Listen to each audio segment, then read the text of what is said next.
Every time I move to a new camera system, I encounter the same conundrum.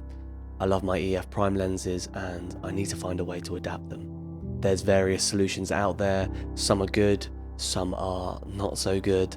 I've bought and used Viltrox adapters in the past for both my Micro Four Thirds cameras and my Canon EOS M with great success, and so I was intrigued to see what their adapter would be like for the L-mount, specifically on my Lumix S5.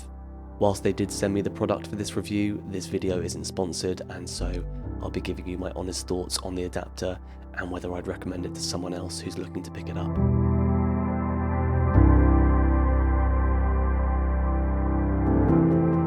So my first impressions of the adapter are that it's really well built, just like the other Viltrox adapters that I've used in the past. It's an all-metal construction, and I opted for the Pro version because I was intrigued to see how the security lock worked as an attachment mechanism. The good news is that this works really well.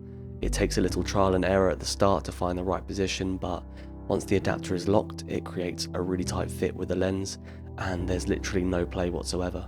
The mechanism was a little stiff at the start, but I found that after using it for a little while, it does become a lot smoother and it's easier to lock and unlock without having to strain so much. Adapting lenses to the camera generally makes the setup look a little odd, but personally I think that the adapter looks pretty good on the S5. It's got a relatively low profile, which means that the adapted lenses don't look overly big on the camera. But of course, functionality is where it really matters, and I tested this adapter in a variety of different situations and with all of the EF lenses that I own, and overall I've been incredibly impressed with its performance. But I want to start with an important caveat here, because if you're looking to use this adapter for continuous autofocus, then this just isn't the adapter for you. The S5 doesn't have the best reputation for continuous autofocus in the first place, and I'd already heard that this was the case before getting to use the adapter, and so I wasn't expecting it to be usable. The adapter does, however, have a port for firmware updates, so I'm unsure if this is something that would be improved in the future, and I'm not sure if this is also the case with the S5 Mark II and Mark IIX. My assumption here is that it will be exactly the same, and so please do bear this in mind if this is something that you're keen on using.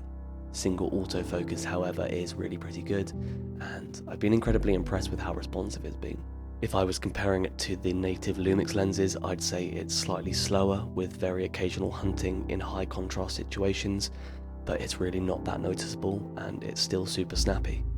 Even shooting fast moving subjects, I found that it locks on with ease. I tend to use autofocus just to lock onto my subjects, and so having a reliable single autofocus system is a massive win for me. I'm also pleased to say that the adapter works really well with stabilized lenses like the EF-35mm ISM.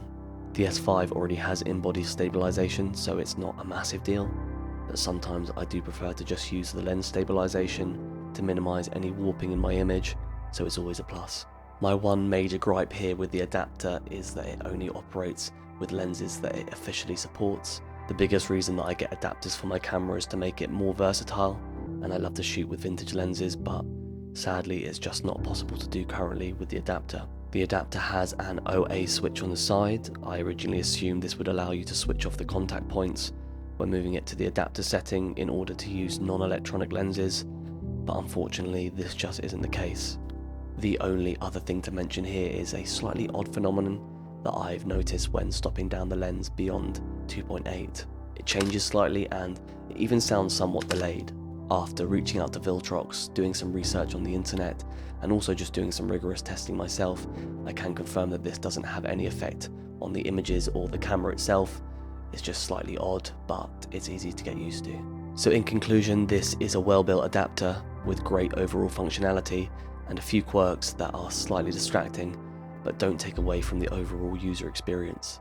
The one downside of the adapter, for me at least, is that it doesn't currently allow me to use my extensive set of vintage lenses, which isn't a deal breaker for me, but it might be for some.